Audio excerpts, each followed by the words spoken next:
tahimik dito. Nature na nature talaga. Enjoy the nature. Of your skin register the beauty of the otherness that surrounds you.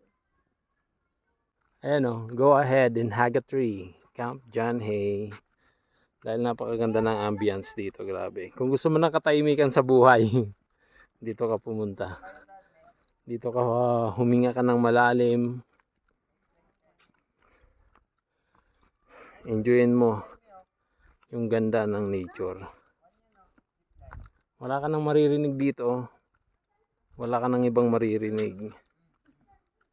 Walang sasakyan. Walang mga tao.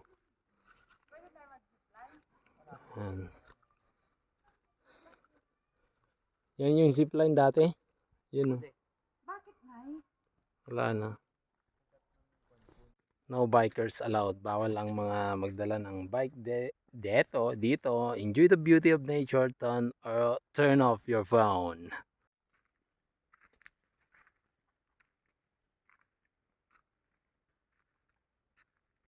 Buti may ganitong lugar pa dito, no? Para pag namimiss mo sa probinsya, dito ka lang pumunta. Maglakad-lakad, umikot, di ba?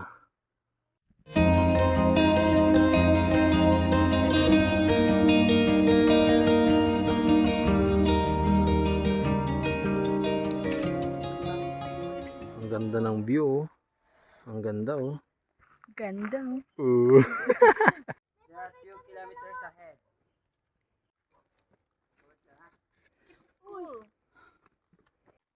Ate, tapon mo yung cellphone mo, saluhin natin. Ang ganda, oh, parang pano.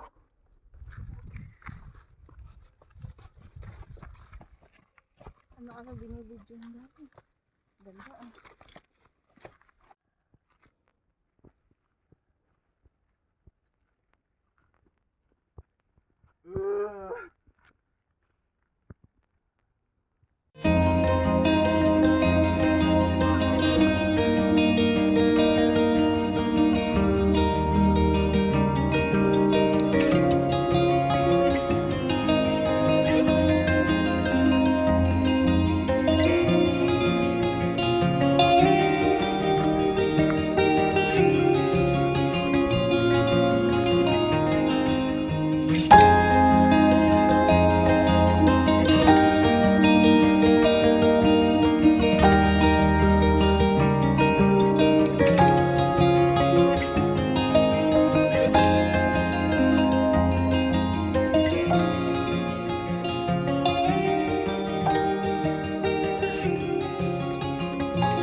Dahil nagutom na rin kami at ang mga bata, dumiretso kami dito sa Newtowns Plaza Hotel para magmerienda dito sa Elements Buffet.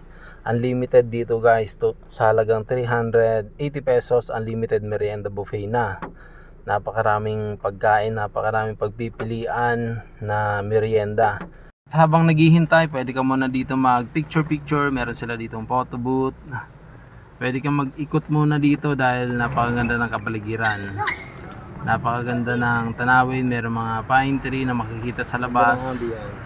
Meron din pala ditong parking, free yung parking sa 2 oras pagkakain ka dito sa Elements Buffet. Kaya dito tara, kain na tayo. Maraming merienda dito. Merong spaghetti, mga tinapay, kung ano-ano pa, dinuguan. Iba't ibang klase ng kakanin meron dito, merienda. Napakasarap. At sa labas naman, ito yung view. Pagkatapos kumain, pwede mo na mag-ikot-ikot, maglaro yung mga bata. Meron sila dito swimming pool, pero pang ano yan, guest. Napakaganda ng kapaligiran dito guys. Napakalinis ng lugar. Ito yung mga pagkain. Tinapay. Ayun yung lalaki oh.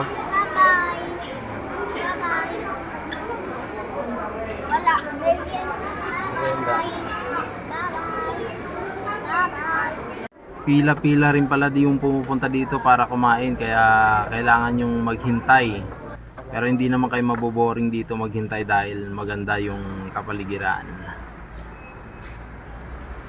Ikot-ikot muna kayo habang naghihintay. Yung kanilang parking, napakaluwang. Meron din sila dito ang pasalubong center. Pag sakali na hindi ka taga rito, dito yan sa Newtowns Plaza Hotel. At pagkatapos nun, dumiretso na rin pala kami dito sa Pink Sister sa church para mag-visit. At yan, uwian na. Dito na kami sa town sa Harrison Road. Pauwi na kami ng bahay. Bye! Ito ba yun? Puro road bike.